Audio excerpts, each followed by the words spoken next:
कृष्ण के माता पिता की कहानी प्राचीन काल में उग्रसेन नाम का एक राजा था, जिसके दो बच्चे थे, कंस नाम का एक बेटा और देवकी नाम की एक बेटी। देवकी नम्र और शांत स्वभाव की थी, लेकिन कंस दुष्ट था। जब वह बड़ा हुआ तो उसने अपने पिता को कैदखाने में डाल दिया और राजा की गद्दी खुद संभाली, जबकि उसकी बहन की शादी राजा वासुदेव से हुई। एक दिन कंस ने एक आकाशवाणी सुनी, तुम्हारी बहन का 8वां पुत्र बड़ा होने पर एक दिन तुम्हारी हत्या करेगा। इससे दुष्ट कंस डर के मारे अंदर तक हिल गया और वह अपनी बहन को मारना चाहता था, लेकिन वासुदेव ने देवकी को जिंदा रखने का आग्रह किया और कंस द्वारा देवकी के 8वें पुत्र को मारने के लिए सहमत हुए। कंस ने अपनी ही बहन और उसके पति को कैद कर लिया। दंपति की 8वीं संतान भगवान कृष्ण थे, जो कंस द्वारा उन्हें मारने के लिए किए गए सभी प्रयासों से बच गए और अंत में उन्होंने अपने दुष्ट मामा को परास्त कर दिया।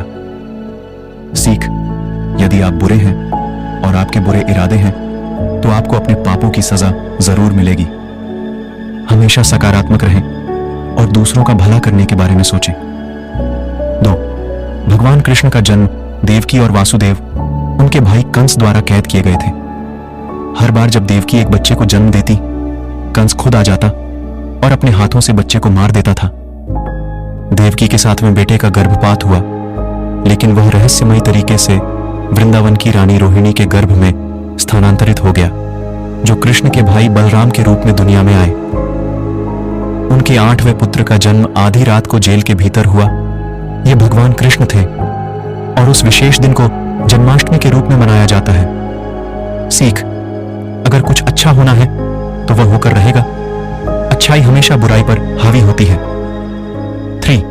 वासुदेव ने कृष्ण के जीवन को कैसे बचाया? कृष्ण का जन्म विष्णु के रूप में हुआ था और उनके माता पिता ने प्रार्थना की थी कि वह एक साधारण बच्चे में बदल जाए ताकि वे उसे कंस से छिपा सकें। प्रभु ने अपने पिता को उन्हें वृंदावन ले जाने और एक नवजात बच्चे के साथ अदला बदली करने की सलाह दी।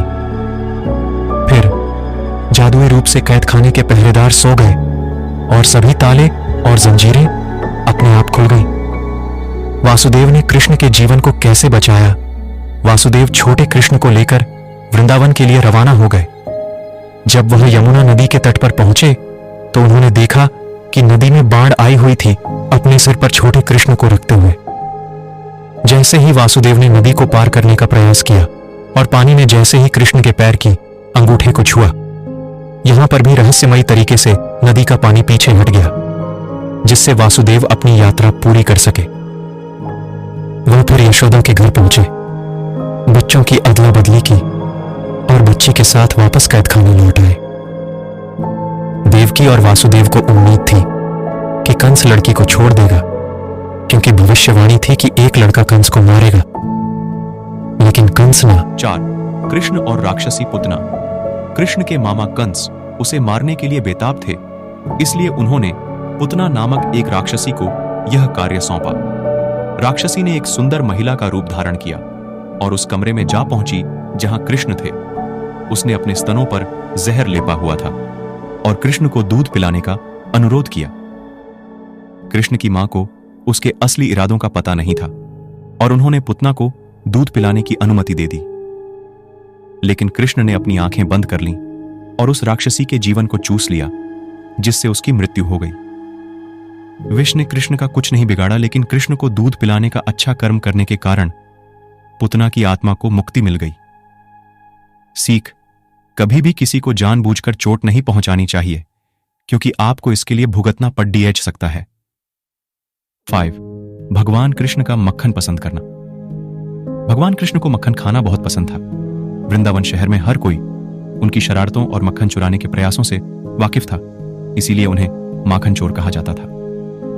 कृष्ण की मां यशोदा कृष्ण से मक्खन को छुपाने के लिए इसे ऊंचाई पर बांध देती थी। भगवान कृष्ण का मक्खन पसंद करना एक बार जब यशोदा आसपास नहीं थी तो कृष्ण ने अपने दोस्तों को बुलाया।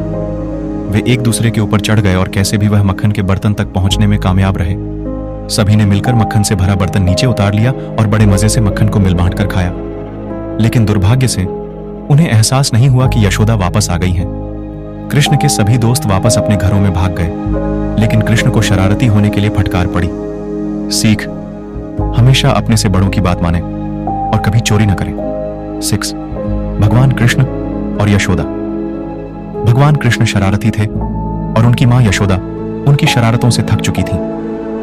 एक दिन उन्होंने कृष्ण की हरकतों को रोकने के लिए उन्हें बांधने का फैसला किया।